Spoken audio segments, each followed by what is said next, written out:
God's original intent for your life is the blueprint He created you with from the beginning of time. Before you were born, before the world even existed, God had a plan in place for you. There was purpose in your creation, and your existence is not an accident. Every detail, every moment of your life was woven together by divine hands designed to carry out the will of the Creator. Let me remind you of something profound. You are not a mistake. The very breath in your lungs is a gift from God. When He created you, He saw your future, your potential, and He knew the challenges you would face. But He also knew the strength He placed inside of you to overcome every obstacle, to rise above every trial, and to fulfill the purpose He ordained for you. We live in a world that often tries to tell us who we are supposed to be. Society pressures us to conform to its standards, to fit into a mold that may not reflect the original design God had in mind for our lives. But today I want you to understand that there is a divine plan over your life that supersedes any external pressures or opinions. God's intention for you is far greater than what the world can offer. His original intent is rooted in His love for you and His desire to see you thrive in the fullness of who you were created to be. The original intent of God for your life is not about mere survival, it's about flourishing. It's about walking in the purpose for which you were uniquely designed. You were never meant to simply exist, but to live abundantly with passion and purpose. God didn't create you to be average, He created you to be extraordinary.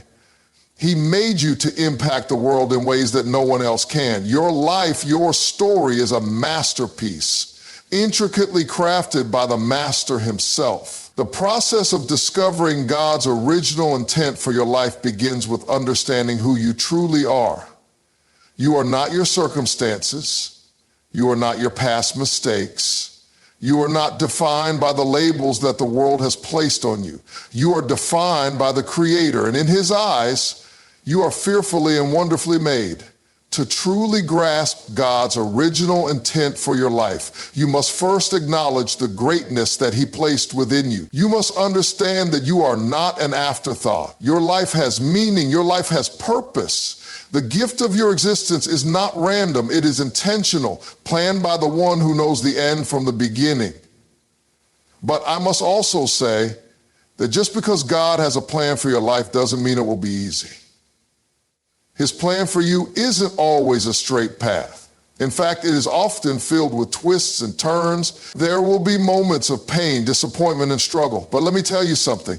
Those moments are not signs of failure.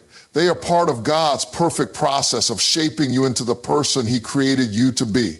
Every challenge, every setback, every heartache is not a reflection of your worth, but a step in the journey that brings you closer to God's ultimate purpose for your life. God uses those difficult moments to refine you, to strengthen you, to teach you perseverance. It's through adversity that you find the depths of your character and the richness of your faith. You see, it's not always the smooth waters that reveal the greatness inside of you. It's the storms that show you who you really are. And though the path may seem unclear at times, God has given you the tools you need to walk it. He has given you His word as a guide, His Spirit as a companion, and His promises as your foundation. You are never alone on this journey. The Creator who designed you is also the one who will direct your steps, provide for you, and equip you for every good work. It's important to realize that God's original intent for your life doesn't just revolve around personal success or fulfillment. His intent involves you being a vessel through which His love, grace, and truth can be shared with the world. Your life is not meant to be lived in isolation, but in relationship with others, to impact and influence those around you. In God's original plan, you were meant to be a blessing to the people in your life. Your purpose is not just to receive blessings, but to be a conduit of God's blessings to others. The relationships you build, the impact you make, the way you serve others, all are part of fulfilling God's ultimate design for your life. But here's the key. To step into God's original intent for your life, you have to be willing to surrender. It's not enough to simply know that God has a plan for you. You have to actively pursue it. You have to be willing to lay down your own desires, your own plans, and trust that God knows better than you do what's best for your life. That's where faith comes in. Faith isn't just about believing in God, it's about trusting in His timing, His wisdom, and His love. Even when things don't make sense, even when the road ahead is uncertain, you have to trust that God is leading you exactly where you need to go. And that trust doesn't come from your own understanding, but from knowing that the one who created you will never leave you nor forsake you. When you walk in the original intent of God for your life, there is a peace that surpasses understanding. There is a joy that fills you from the inside out, even in the midst of trials. You begin to see the world not through the lens of your own limitations, but through the lens of God's promises. You realize that nothing is impossible with God. No dream is too big. No vision is too bold. And with God on your side, you can accomplish far more than you ever imagined. Now, I want you to think about something for a moment. If God has a divine purpose for your life, don't you think it's worth pursuing with everything you have? Don't you think it's worth laying aside every distraction, every fear, every doubt, and chasing after the purpose for which you were created? The world may try to pull you in different directions, but you were designed for more than what the world can offer. The original intent of God for your life is more than what you've settled for. It's more than what you've seen so far. God has great things in store for you, things that will blow your mind and exceed your expectation. But to experience them, you have to align your life with His will. You have to walk in obedience. You have to be willing to sacrifice your own plans for His greater purpose. And when you do, you will see doors open that you never thought possible, opportunities you never dreamed of, and blessings that will overflow. So today, I challenge you to step into the life God has always intended for you. Let go of the limitations and the fears that have held you back. Trust in the plans God has for you, and believe that He will equip you for everything He has called you to do.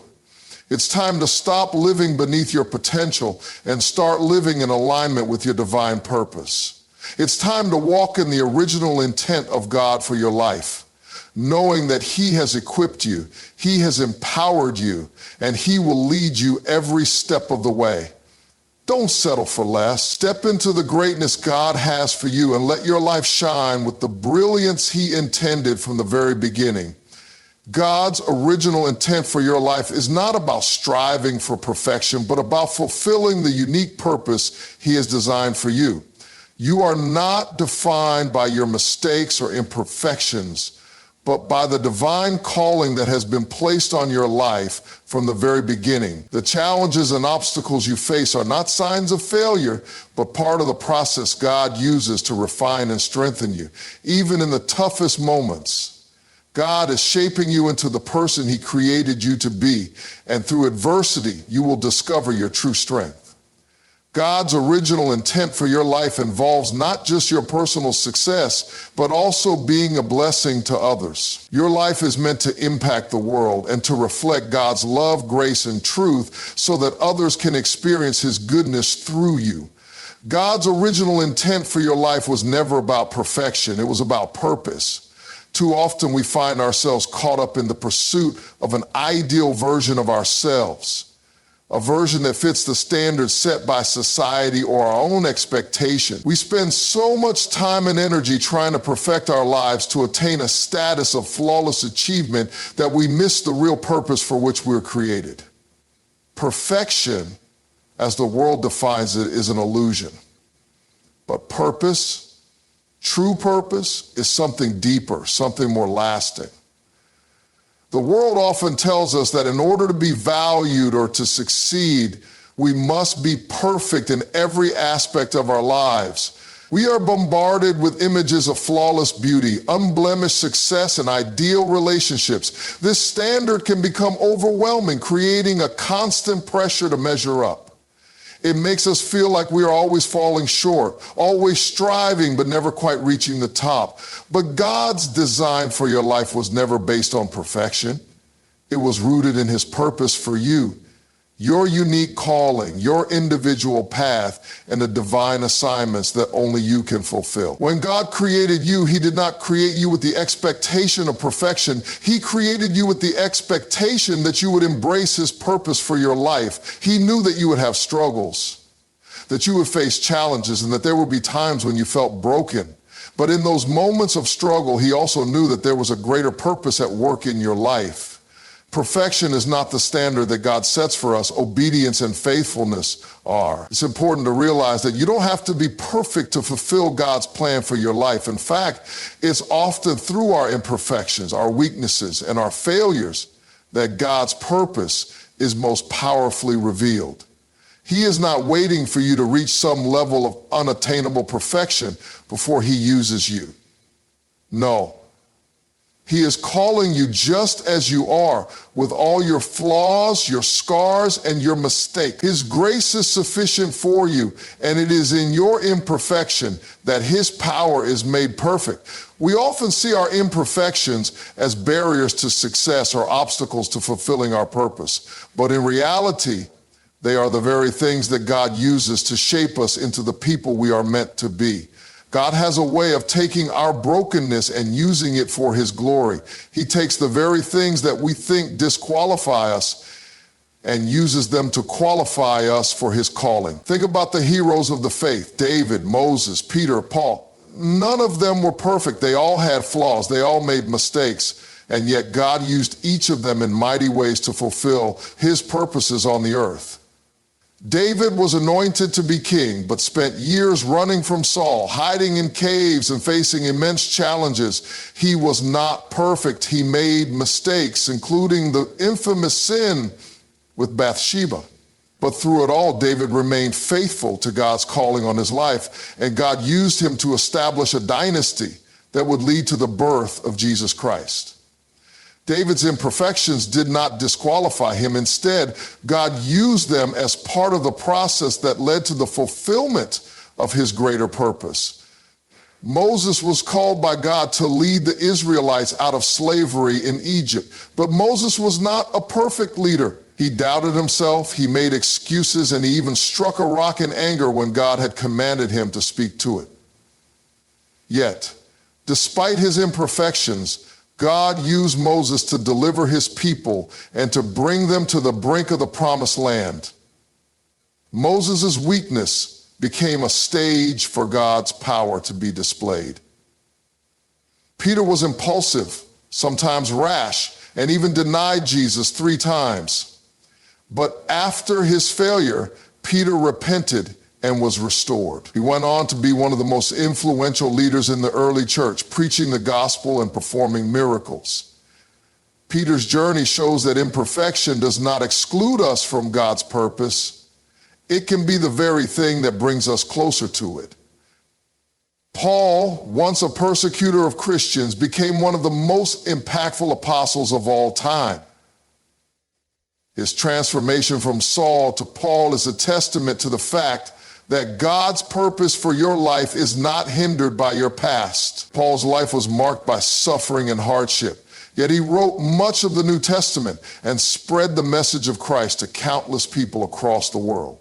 His imperfections didn't stop God from using him to change the course of history. God's purpose for your life is not about making you perfect. It's about drawing you closer to him. It's about using every part of your story, the victories, the failures, the joys, and the pains, to fulfill his plan for you and for the world around you. Perfection is something we can never attain on our own, but purpose is something that we can embrace regardless of where we are in life. God takes us as we are, and he works in and through us to accomplish his will. This doesn't mean that we should be complacent with our flaws or choose to live in disobedience. God still calls us to holiness and growth, but he does so with understanding and compassion. He knows that we are human. He knows that we will stumble, and he knows that we will never reach perfection in this lifetime. But he doesn't see our imperfections as obstacles to his purpose. He sees them as opportunities to display his grace, his mercy, and his strength. Instead of focusing on trying to be perfect, we should focus on living in alignment with God's will. Our goal should be to seek his kingdom first and trust that he will use us in the process. When we surrender our lives to God's purpose, we stop measuring ourselves by the world's standards and begin to measure ourselves by his standards. His standard is not perfection. His standard is faithfulness. It's not about being flawless. It's about being obedient and willing to be used by him. We all have a calling, a purpose, and a destiny that God has ordained for us. It's not about being perfect. It's about fulfilling that purpose step by step, day by day, with faith, obedience, and trust in God's plan. When we embrace our imperfections, we allow God to move through us in ways that we could never have imagined. Our weaknesses are not barriers. They are vessels through which God can display his strength. God does not promise a life free of challenges or hardships, but he does promise that his strength will be available to us when we face them. This divine strength is not about our own abilities to endure, but about God's power working through us, enabling us to overcome the very obstacles that seem insurmountable. It's through adversity that we come to understand the true depth of God's grace and power. When we experience hardship, it often feels as though we are being tested or even punished. We may question why we are going through difficult times, especially when it feels like others around us are living in ease. However, God does not allow adversity in our lives to break us down. Instead, he allows it to build us up. It is in these challenging moments that we discover an inner strength that we did not know existed within us. A strength that is not our own, but a gift from God. Divine strength is not merely physical endurance or mental fortitude, but a supernatural power that sustains us, renews our spirits, and equips us to move forward even when it seems impossible. The Apostle Paul speaks of this strength in Corinthians 12:9 when he writes, "But he said to me, my grace is sufficient for you, for my power is made perfect in weakness." These words reflect a truth that many of us may not fully grasp until we find ourselves in the midst of our own struggles. God's power is most evident when we are weak. In our moments of weakness, when we feel broken, overwhelmed, or unable to carry on, God's strength is magnified. The key to unlocking divine strength in adversity is not in our ability to avoid difficulty, but in our willingness to surrender to God's will and trust that he is with us through every trial. God does not leave us to fight our battles alone. Instead, he walks with us, strengthens us, and equips us with the tools we need to navigate life's storms. His presence is the anchor that holds us steady, even when the winds of life are fierce. In the Old Testament, the Israelites experienced countless struggles as they journeyed through the wilderness. They faced hunger, thirst, and enemies on all sides. Yet during these times, God's provision and protection were constant. He provided manna from heaven to feed them, water from a rock to quench their thirst, and a cloud by day and fire by night to guide them. God was with them in every moment, and his strength carried them through their greatest challenges. They did not have to rely on their own power to survive the wilderness. They relied on God's strength, which was more than enough to meet their needs. One of the most powerful examples of divine strength in the face of adversity comes from the story of Job. Job was a man who had everything, wealth, family, health, until he suddenly lost it all. His friends came to him with judgment, and his wife urged him to curse God and die.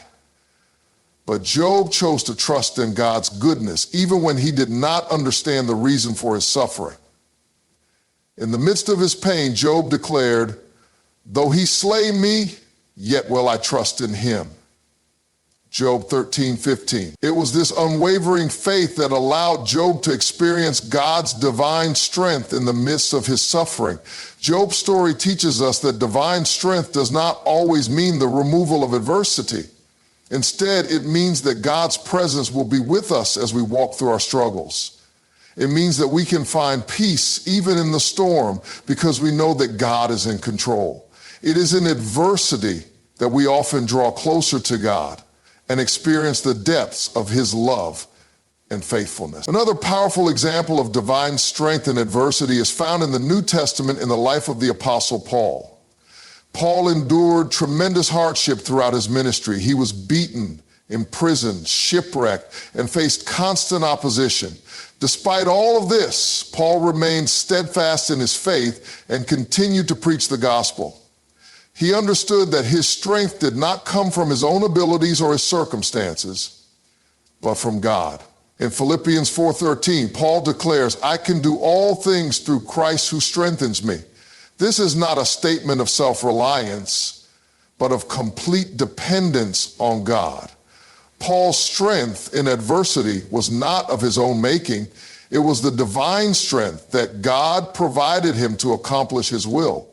When we face adversity, it is easy to become discouraged or frustrated, especially when it feels as though the storm will never end. But it is important to remember that God's strength is not only for survival, but for thriving in the midst of difficulty. God's strength enables us to endure, to persevere, and to come out on the other side of our trials stronger than before. It is through the refining fire of adversity that our character is shaped, our faith is deepened, and our trust in God grows. In Isaiah 40:29-31, we read, "He gives power to the weak, and to those who have no might he increases strength. Even the youth shall faint and be weary, and the young men shall utterly fall. But those who wait on the Lord shall renew their strength. They shall mount up with wings like eagles. They shall run and not be weary. They shall walk and not faint." This passage reminds us that when we rely on God, our strength is renewed. It is not a fleeting strength that comes and goes, but a supernatural strength that sustains us even when we feel we have nothing left to give. God's divine strength in adversity is not just about getting through hard times. It is about transformation. When we allow God to work through us in our trials, we are changed. Our perspective shifts. Our faith grows.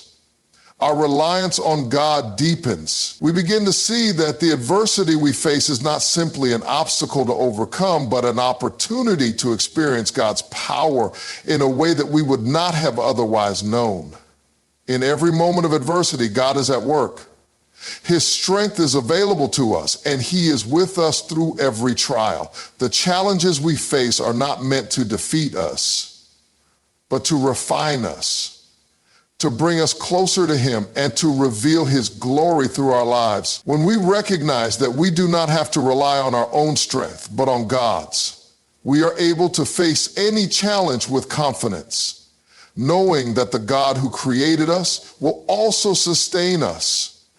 In our weakest moments, his strength is made perfect, and it is through his power that we find the courage to rise above our circumstance. Living beyond yourself is about understanding that your life is not your own, and that you have been created for a purpose that extends far beyond your personal desires and ambitions.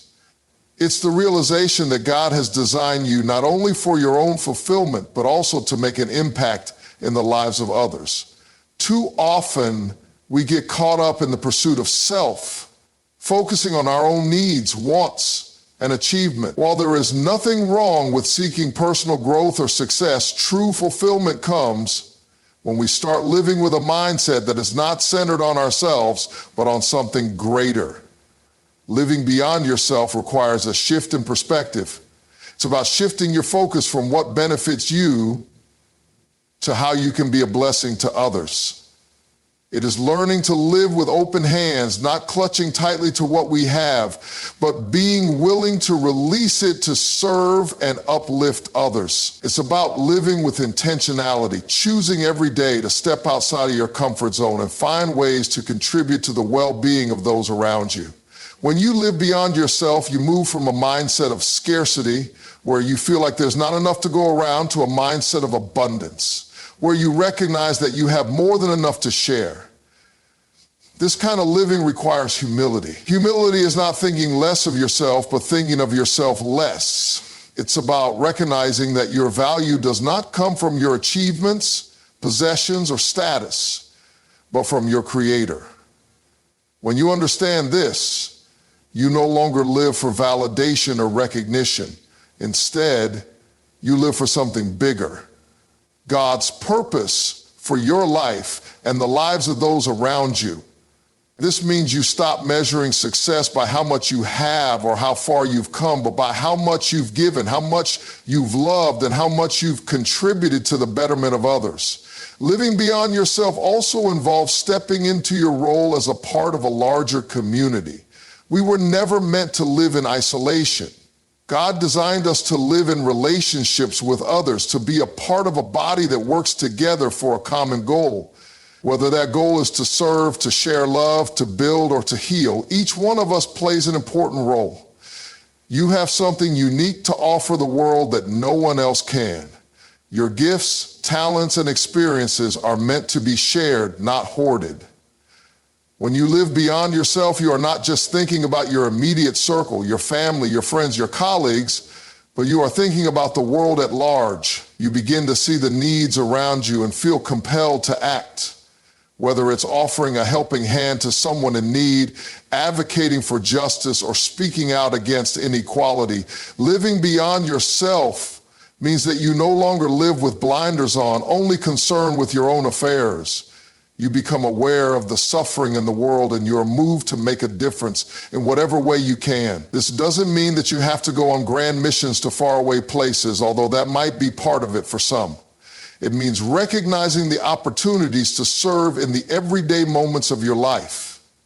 It's about being present for others, being a listening ear when someone needs to talk, offering encouragement when someone feels discouraged, or being a source of hope when the world seems dark.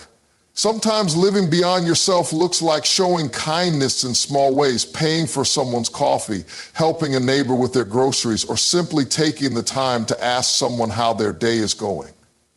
These small acts of service may seem insignificant in the grand scheme of things, but when done with love and intentionality, they add up to something far greater than we can comprehend. Living beyond yourself also challenges the self-centered mindset that says, what's in it for me? In a world that is constantly telling us to look out for number one, to prioritize our own comfort and success, it can be difficult to embrace a life of selflessness. But the truth is, when we choose to live for others, we often find that our own lives are enriched in ways we never expected. The satisfaction and joy that come from knowing you've made a positive impact in someone's life are far more fulfilling than any material possession or personal achievement. The Apostle Paul in Acts 20:35 reminds us it is more blessed to give than to receive. When we give of ourselves, whether it's our time, energy, resources, or love, we experience a deeper sense of joy and fulfillment. Living beyond yourself also calls for courage. It's easy to stay in the safety of what we know, to live within the confines of our own little world. But courage is required when we step out to help those in need or to stand up for what is right. It takes courage to put others before yourself, especially when it may require sacrifice or risk. It takes courage to confront the injustices in the world or to give when you feel like you don't have enough to give. But when you step out in faith, trusting that God will provide what you need, you often find that He equips you in ways you never imagined. The Bible speaks often about living for others. Jesus in His ministry continually demonstrated the ultimate example of living beyond oneself. He came not to be served, but to serve. He healed the sick, fed the hungry, and gave His life for the salvation of the world. His life was a constant outpouring of love and service, and as His followers, we are called to do the same. Jesus set the example, showing us that the greatest among us are those who choose to serve others, not those who seek to be served. Living beyond yourself is also about living with a legacy in mind. The choices you make today, the ways you serve and love others, will leave a lasting impact. Your life is more than just a series of events or moments. It is an opportunity to leave a legacy that reflects the love, grace, and truth of God. What will people say about you when you're gone? Will they remember your success or your generosity? Will they recall your accomplishments or your kindness? The legacy you leave behind is shaped by how you live beyond yourself today. There is a profound sense of purpose that comes when we step outside of our own needs and focus on others. It's in giving that we receive, in loving that we are loved. The more we live beyond ourselves, the more we become who God intended us to be. We were never meant to live selfish, isolated lives. We were meant to be part of something greater, something eternal. A body of believers working together to bring light to the world and to fulfill God's purposes on earth. In the end, living beyond yourself doesn't just change the world, it changes you. It molds your heart to be more like Christ. It strengthens your faith, and it fills you with joy. You begin to realize that life is not about accumulating wealth, status, or success. It's about investing in the lives of others, sharing love, and living with purpose. And as you do, you find that the more you give, the more you receive, not in material things, but in the peace, joy, and fulfillment that comes from living a life of purpose. The more you live beyond yourself, the more you reflect the image of the one who gave everything for you.